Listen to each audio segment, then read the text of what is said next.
أكد تقرير إعلامي إن نجم المنتخب المغربي نصير مزراوي سوف يغيب عن مواجهة بلجيكا يوم الأحد في الجولة الثانية من دور المجموعات من كأس العالم.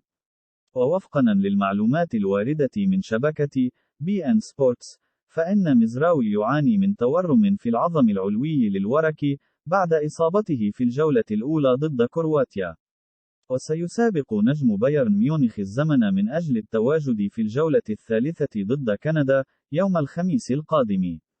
ويتصدر بلجيكا المجموعة السادسة برصيد 3 نقاط، ثم كرواتيا والمغرب برصيد نقطة واحدة في المركزين الثاني والثالث، ثم كندا رابعا بدون أي نقاط.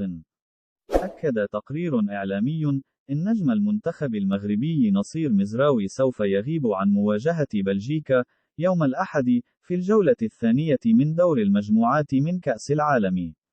ووفقًا للمعلومات الواردة من شبكة بي إن سبورتس، فإن مزراوي يعاني من تورم في العظم العلوي للورك بعد إصابته في الجولة الأولى ضد كرواتيا. وسيسابق نجم بايرن ميونخ الزمن من أجل التواجد